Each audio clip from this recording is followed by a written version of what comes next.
에베소서 1장 20절에서 23절까지의 말씀 같이 한 목소리로 같이 읽으시면 좋겠습니다. 시작. 그의 능력이 그리스도 안에서 역사하사 죽은 자들 가운데서 다시 살리시고 하늘에서 자기의 오른편에 앉히사 모든 통치와 권세와 능력과 주권과 이 세상뿐 아니라 오는 세상에 일컫는 모든 이름 위에 뛰어나게 하시고 또 만물을 그의 발 아래에 복종하게 하시고 그를 만물 위에 교회의 머리로 삼으셨느니라. 교회는 그의 몸이니 만물 안에서 만물을 충만하게 하시는 이의 충만함이니라. 아멘. 오늘 에베소서 1장 20절에서 23절까지 본문으로 하늘에 속한 자 파트 1입니다. 다음 주에 파트 2를 할 텐데요. 오늘은 성경 구절을 좀 많이 읽으려고 합니다. 오늘 본문을 통해서 두 가지 용어, 두 가지 표현을 좀 생각해 보려고 하는데 그 두 가지 표현, 두 가지 용어가 다 사실은 오늘날 우리의 일상적인 언어 사용과는 좀 거리가 있는 언어 사용 또는 세계상을 담고 있어요. 그게 뭐냐면 하나는 하늘에서 하나님 보좌 우편에 앉게 하셨다라고 20절에 나오는데 그 하늘에 앉았다고 하는 게 뭔가, 그리고 또 하나는 21절에 나오는 통치, 권세, 능력, 주권 위에 뛰어나게 하셨다고 했는데 도대체 이 통치, 권세, 능력, 주권은 뭔가 라고 하는 그 내용을 좀 살펴보려고 합니다.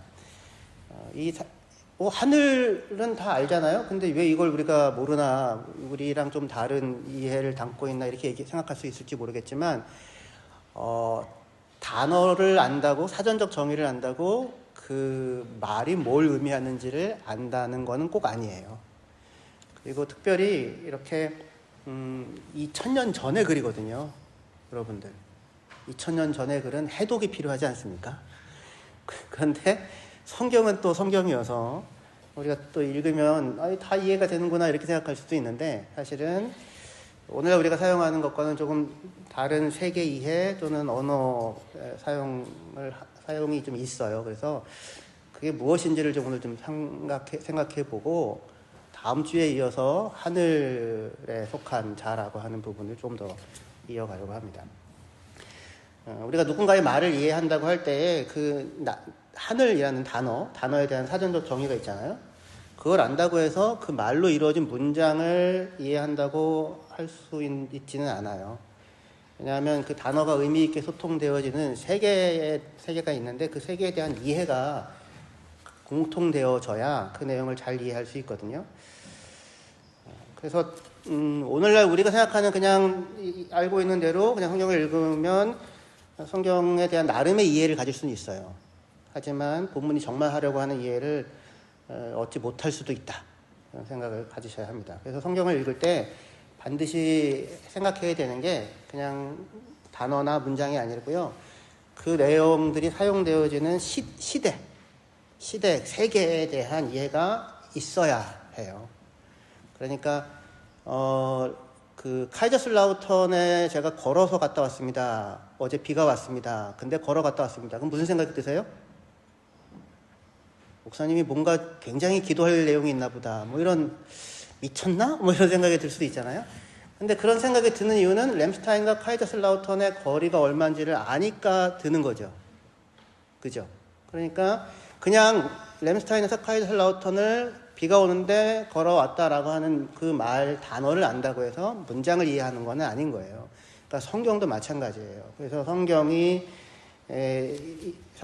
역사적 정황뿐만 아니라 지리적인 이해, 여리고가 어디 있는지는 알아야 돼요. 예를 들면, 그리고 사람들의 평균적인 경제적 수준이 어떠했나, 또 평균 수명은 얼마나 됐나, 가족 형태는 어땠나, 신분 질서는 어떠했나, 정치는 어떻나, 이런 것들을 사실은 알아야 합니다. 그리고 아는 만큼 더 제대로 이해할 수 있게 돼요. 그것 없이 그냥 오늘날 우리의 이 세계 속에서 성경을 읽으면 물론 중심되는 메시지는 포착할 수 있어요. 하지만 중요한 부분에 있어서 왜곡이 얼마든지 생길 수 있고요. 그리고 그 왜곡의 근거에서 잘못된 이해를 가질 수 있는 가능성이 늘 있습니다. 그렇기 때문에 한편으로는 공부가 필요하고요, 한편으로는 겸손해야 돼요. 왜냐하면 우리가 다 알 수 있는 게 아니잖아요. 그래서 우리의 이해는 지속적으로 더욱 온전한 이해를 향해 나아가는 과정이지, 내가 완전한 이해를 가졌다라고 누군가가 혹시 말한다면 책을 한 권밖에 안 읽은 사람일 수 있어요. 아닌데요, 저 한 100권쯤 읽었는데요. 100권 갖고는 안 됩니다. 수만 권을 읽어도 이제 더듬고 있구나, 이렇게 사실은 될 수 있어요. 혹시 아바타 2 보셨나요? 2022년에 나왔는데, 저희는 이제 가족이 함께 극장에 가서 3D로 봤거든요. 근데 보러 가기 전에 아바타 1을 공부를 하고 갔습니다. 2009년에 나왔었거든요. 근데 공부 없이는 이거는 이해할 수가 없는 거예요, 사실은. 그래서 나름 이제 영상을 보고 갔는데도 불구하고 이제 2를 보고 나서 나름 재미있었고 나름 내용을 따라갈 수 있었어요. 하지만 끝나고 와가지고 집에 와서 아바타 2 이해하기를 봤어요. 그랬더니 이게 이런 거구나를 드디어 비로소 알게 되는 부분들이 꽤 있더라고요. 왜냐하면 아바타가 그려내는 세계상과 우리가 지금 일상적으로 살아가는 세계상이 다르기 때문에 공부가 필요했었습니다. 오늘 우리가 읽은 본문이 에베소서 본문인데, 바울은 하나님께서 예수를 죽은 자 가운데서 다시 일으키셔서 하늘에서 그의 보좌 우편에 앉히셨다라고 그렇게 말씀을 하세요. 하나님께서 예수님을 하늘에서 그 보좌 우편에 앉히셨다고 했는데, 그 보좌가 어디에 있어요? 하늘에 있다는 거죠. 그죠? 이게 하늘은 어디를 말하는 겁니까? 우주 공간? 구름 위? 그럼 너무 춥지 않겠어요, 거기? 공기가 없어가지고 숨쉬기도 예수님 너무 힘들지 않을까? 그런 생각이 들 수도 있어요. 그러면은, 목사님 그게 그런 얘기겠습니까? 하늘이, 참, 그런 뜻이 아니고, 무슨 이 물질적인 공간이 아니라 어떤 영적인 공간을 얘기하는 건 아니겠습니까? 그러면은 그 영적인 공간이라는 하늘이라는 건 도대체 어디에 있는 거예요? 어떤 모습으로 있는 거예요? 우리가 죽어서 가는 곳입니까? 지금도 여기에 있나요? 그리고 하늘이라고 표현되어 있는데, 거기에는 땅은 없나요?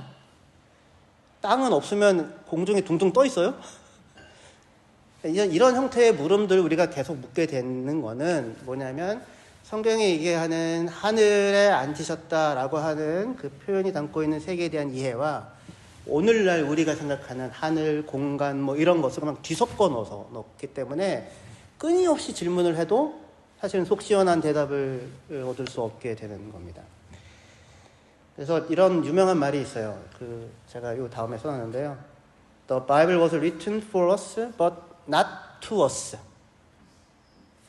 성경은 우리를 위해 기록되어 있는 거 맞아요.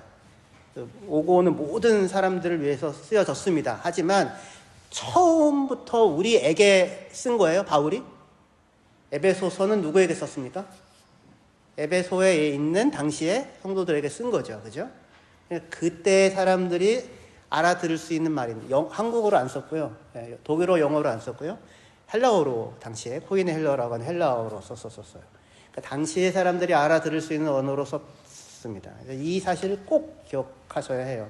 성경이 우리를 위해 기록되었지만 1차적으로 우리에게 보내진 것은 아니에요. 성경에는 1차 독자가 있어요. 처음 그것을 보낸.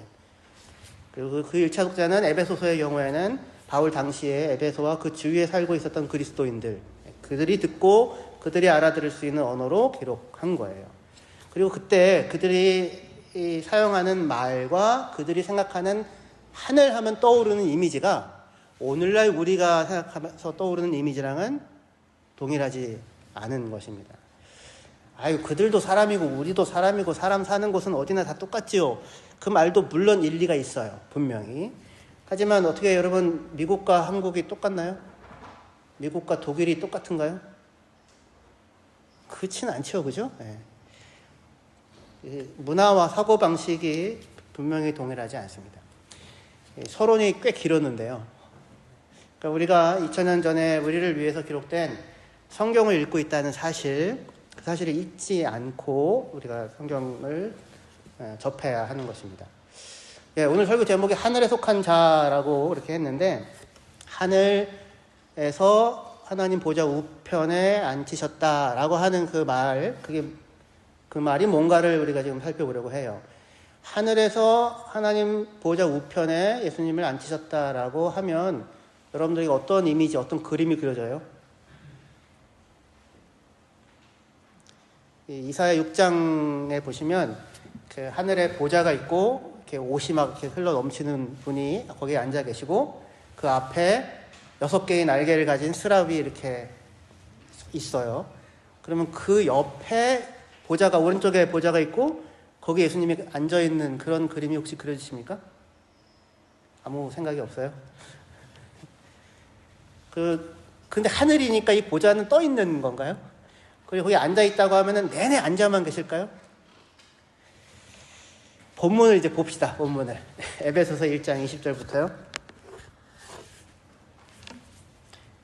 그의 능력이 그리스도 안에서 역사하사 죽은 자들 가운데서 다시 살리시고 하늘에서 자기의 오른편에 앉히사 모든 통치와 권세와 능력과 주권과 이 세상뿐 아니라 오는 세상에 일컫는 모든 이름 위에 뛰어나게 하시고 또 만물을 그의 발 아래에 복종하게 하시고 그를 만물 위에 교회의 머리로 삼으셨느니라. 이렇게 되어 있어요. 자, 하나님께서 예수를 죽은 자 가운데서 다시 살려서 하늘에서 그의 오른편에 앉히셨고, 그래야 하나님은 예수님을 모든 통치와 권세와 능력과 주권 위에다가 높이시고, 그리고 만물을 그 발 아래 복종시키셨으며, 그래야 그를 만물의 머리로 예수님을 주셨다, 삼으셨다, 그렇게 얘기하고 있어요. 이 말씀을 보면 우리 이렇게 이해할 수 있죠. 아, 하나님이 십자가에 죽은 예수님을 살리시고 그를 다른 모든 것들보다 높이시고 그래서 만물을 그에게 복종하게 하셨구나, 이렇게 이해할 수 있죠. 그죠? 이건 우리가 충분히 다른 배경 지식이 없어도 우리가 이해할 수 있는 걸 거예요. 하지만 이렇게만 이해하는 거는 이 본문이 배경으로 삼고 있는 것들을 상당 부분 포착하지 못하는 사실은 이해가 돼요. 그래서 이게 무엇을 배경으로 하여 여기 서 있나를 보아야 되거든요. 그래서 시편 110편 말씀을 좀 볼게요. 시편 110편 1절부터입니다. 여호와께서 내 주에게 말씀하시기를 내가 내 원수들로 내 발판이 되게 하기까지 너는 내 오른쪽에 앉아 있으라 하셨도다. 이게 지금 직접적인 배경이 되는 거예요.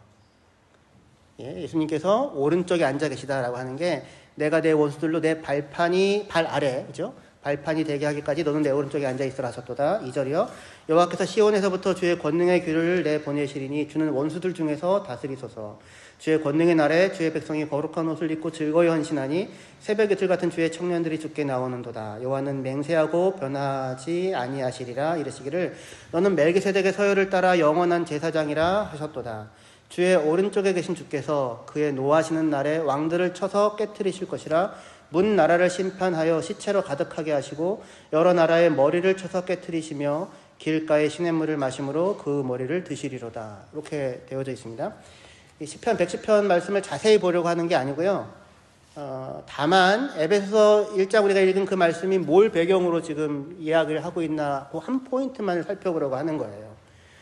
그러니까 지금 하나님이 예수님을 죽은 자 가운데서 다시 살리셔서 그를 하늘에 그의 보좌 우편에 앉히고 만물을 그 발 아래 두게 하셨다고 하는 이 에베소서의 말씀의 배경에는 뭐가 놓여져 있냐면 시편 110편이 놓여져 있는데 그 시편 110편에 나오는 이미지는 뭐냐면 전쟁과 전쟁에서의 승리와 심판이라는 개념이 놓여져 있죠. 그렇게 읽히죠. 이 사실이 뒤에 있다는 사실을 놓치지 말아야 돼요. 그래서 발 아래에 둔다라고, 만물을 발 아래에 둔다 또는 원수들을 발판으로 삼는다, 그렇게 표현하는 것은 전쟁에서의 승리를 표현하는 겁니다. 그러니까 시편 110편을 배경으로 에베소 1장 본문을 읽게 되면 어떻게 되냐면 예수님이 모든 통치와 권세와 능력과 주권 위에 높여져서 만물을 그 발 아래에 두게 되신 것은 무엇의 결과예요? 전쟁에서의 승리의 결과예요. 전쟁에서의 승리한 결과로 주어진 것입니다. 근데 이거를 보다 직접적으로 분명하게 표현하는 것이 골로새서예요. 골로새서 2장 12절부터 보시면 너희가 세례로 그리스도와 함께 장사되고 또 죽은 자들 가운데서 그를 일으키신 하나님의 역사를 믿음으로 말미암아 그 안에서 함께 일으키심을 받았느니라. 또 범죄와 육체인 무할례로 죽었던 너희를 하나님이 그와 함께 살리시고 우리의 모든 죄를 사하시고 우리를 거스리고 불리하게 하는 법조문으로 쓴 증서를 지우시고 제하여 버리사 십자가에 못 박으시고 통치자들과 권세들을 무력화하여 드러내어 구경거리로 삼으시고 십자가로 그들을 이기셨느니라. 이렇게 되어져 있어요. 지금 아까 에베소서 본문에서 하나님께서 예수를 죽은 자 가운데 살리시고 오른편에 앉히셨다고 했잖아요. 그리고 만물을 그 발 아래에 두셨다고. 근데 그것과 거의 유사한 얘기가 지금 골로새서 똑같이 나오죠. 근데 예수님만을 일으키시고 앉힌 게 아니고 우리도 예수와 함께 살리시고 그리고는 세우셨는데, 그런데 통치자들과 권세자들을 무력화하여 드러내어 구경거리로 삼고 십자가로 그들을 이겼다라고 얘기해요. 그러니까 전쟁의 장면이죠. 그죠? 골로새서의 말씀은 직접적으로 전쟁에서의 승리의 장면을 묘사하고 있어요. 그러니까 골로새서 2장 15절에 말하듯이 하나님은 십자가로 통치자들과 권세자들과의 싸움에서 이기고 그들을 무력화하셨어요. 그리고 그들의 무력함을 드러내어 구경거리로 삼았다라고 하는 것이 2장 15절 말씀입니다. 이게 무슨 얘기냐면 개선행렬 혹시 아세요? 싸움에서 이기면 로마에 가시면 뭘 보실 수 있습니까? 개선문이 있죠. 제일 유명한 개선문이 뭔지 아세요? 그 티투스가 예루살렘을 함락하고는 아피온 가도를 통해 가지고 개선 행렬을 합니다. 뭘 데리고 오냐면 포로들, 유명한 포로들을 뒤에 이렇게 끌고서 가는 거예요. 내가 이겼다 이거죠. 얘네들을 무찔렀다 이런 겁니다. 또는 뭐 옥타비아누스가 안토니오스와의 전쟁에서 이기고 나서 안토니오스의 아들들, 딸들을 이렇게 세우고는 끌고 가는 이런 거거든요. 근데 이 장면이 딱 그 장면이에요. 지금. 그러니까 예수님께, 하나님께서 예수의 십자가로 말미암아 승리를 한 거예요. 그리고 뭘 지금 개선 행렬에 그 포로로 끌고 가는 겁니까? 통치자들과 권세자들, 그죠? 15절. 예. 통치자들과 권세자들을 무력화하고 무장해제하고 그들이 가지고 있던 무기들을 다 해체시키고 그리고는 끌고 가는 겁니다. 그래서 이 무력함을 드러내어 구경거리로 삼았대요. 무엇으로 이겼어요? 하나님이? 십자가로. 누구를 이겼어요? 통치자들과 권세자들과의 싸움에서 이겼다는 거예요. 그죠? 얘기는 지금 이런 거예요. 여러분들이 그동안 성경을 읽으면서 이 통치자들과 권세자들이라는 얘기에 대해서 전혀 생각을 않고 사실 읽어왔잖아요. 근데 지금 이제 앞으로 제가 몇 구절을 더 찾아서 볼 텐데 전부 다 이 통치자들과 권세자들에 대한 이야기들이에요.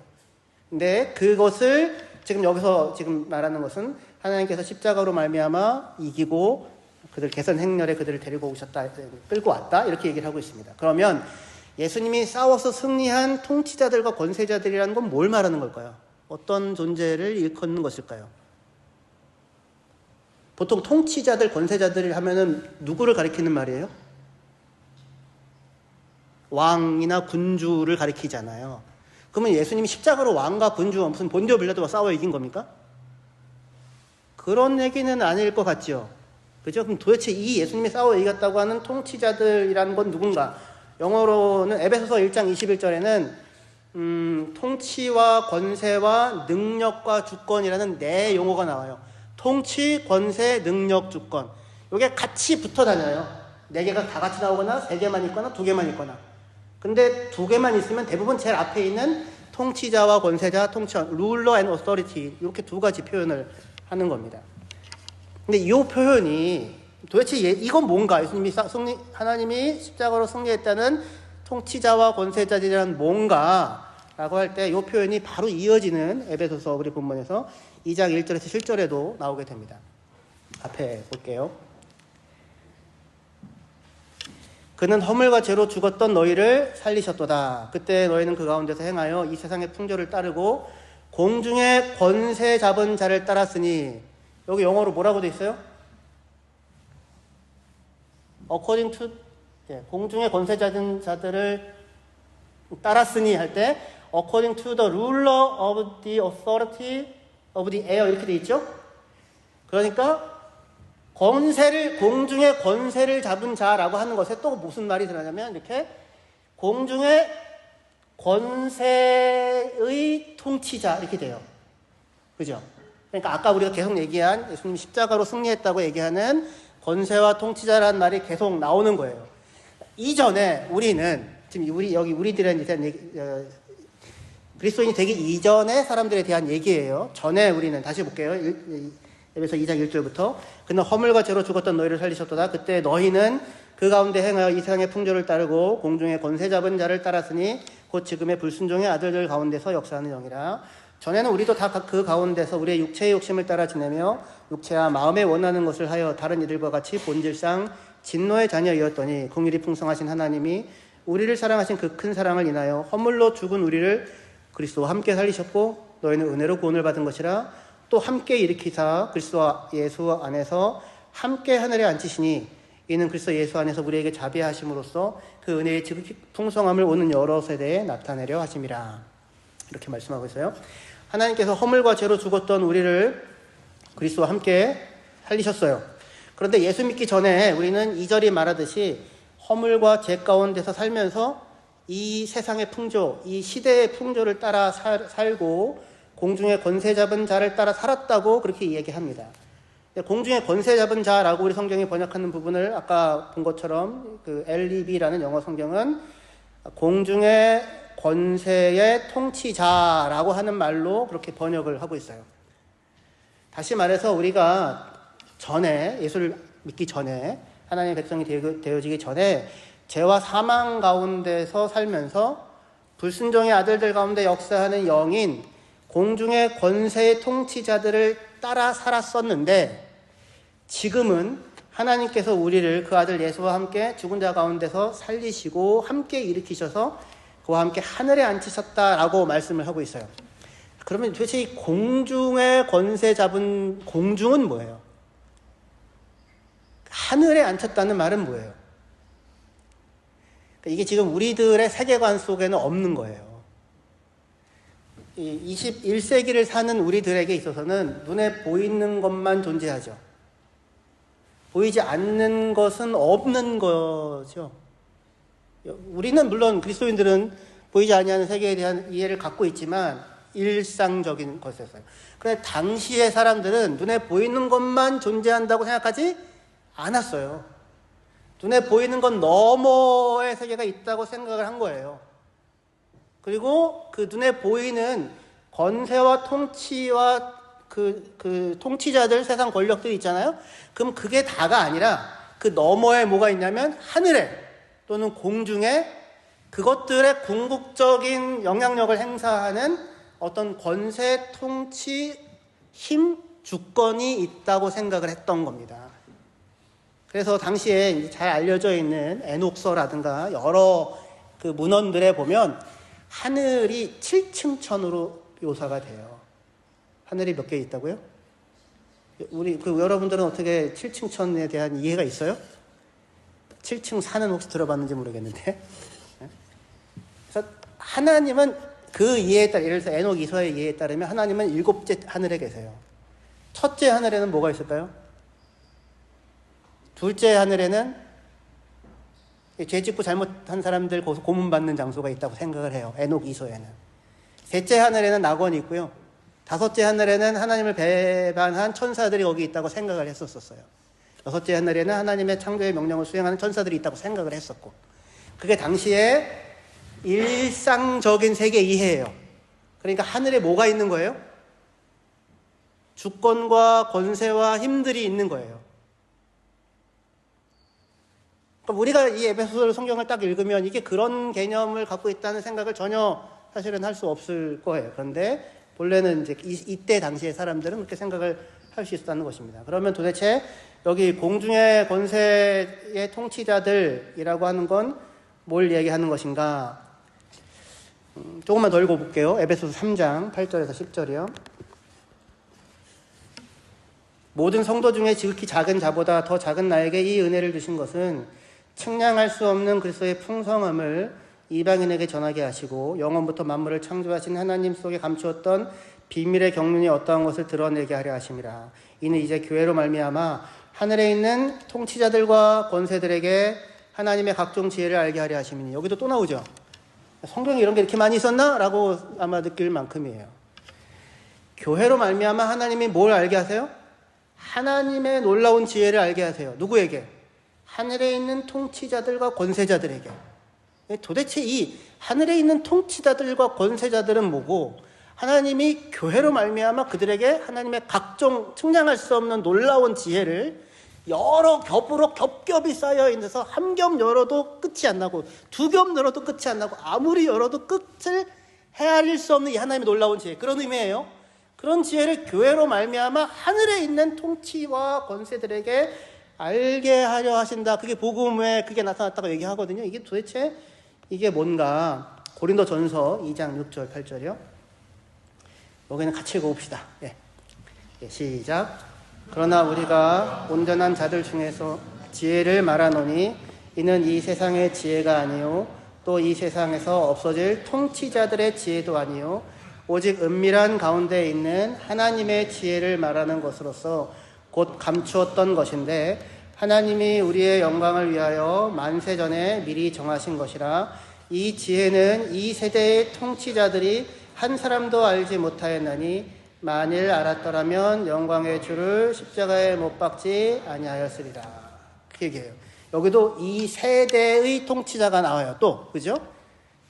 이 세대의 통치자들이 하나님의 지혜를 알지 못하여서 영광의 주인 예수님을 십자가에 못 박아 죽였다. 그렇게 얘기해요. 만일 그들이 하나님의 지혜가 무엇인지, 하나님의 비밀한 계획이 무엇인지를 알았다면 그들은 예수를 십자가에 못 박지 않았을 거예요. 그런데 그들은 하나님의 지혜를 알 길이 없었다. 지금 그렇게 말씀하고 있어요. 이때 이 세대의 통치자들이라고 하는 것은 1차적으로는 당시의 권력자들을 나타내지만 궁극적으로는 이 세대에 속한 통치자들의 배후에서 그들에게 영향력을 행사하고 있는 어떤 영적인 존재로서 하늘에 있는 권세들, 통치자들이라고 표현되어지는 것을 말하는 거예요. 이게 뭘까요? 요한계시록에서는 하나님의 백성인 교회를 대적하는 세 부류의 존재가 나와요. 용, 짐승, 짐승의 선지자, 거짓 선지자라고 불리지만 용과 짐승과 짐승의 선지자가 나옵니다. 근데 이때 요한계시록에서는 짐승이 만일 로마 제국을 의미하는 것이라고 한다면 용은 그 짐승의 배후에서, 다시 로마 제국 배후에서 하나님의 교회를 핍박하는 원수인 사탄을 나타내요. 다시요.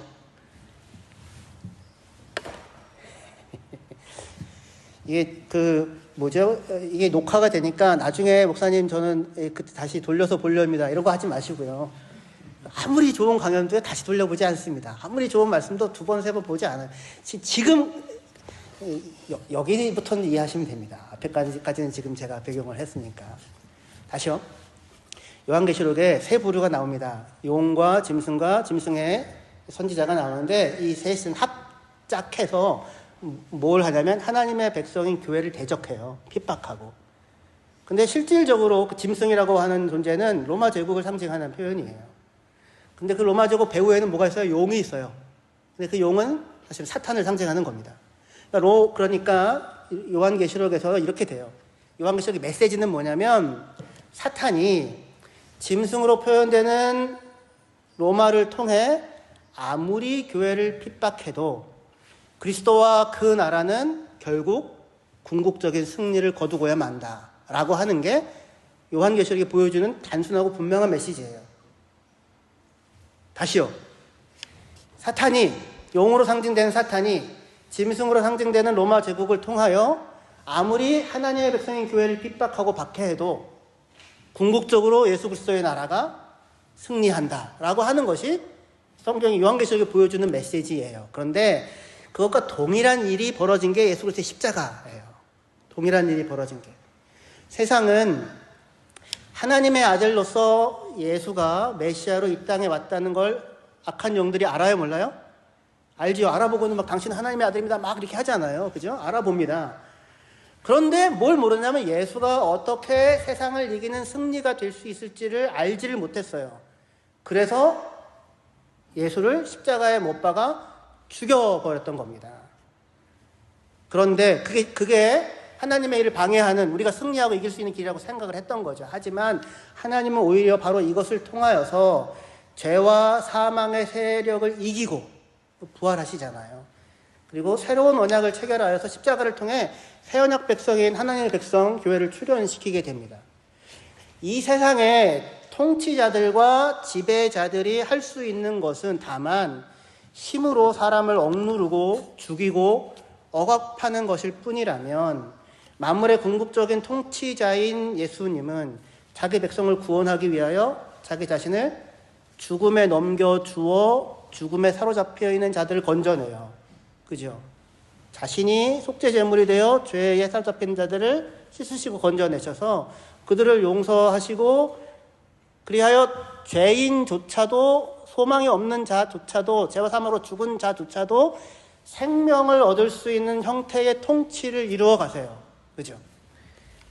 이것이 만물 안에서 만물을 충만하게 하시는 하나님의 다스리심이고, 그것이 예수 그리스도로 말미암아 교회를 통하여 하나님께서 이 땅을 통치하는 통치의 방식인 것입니다.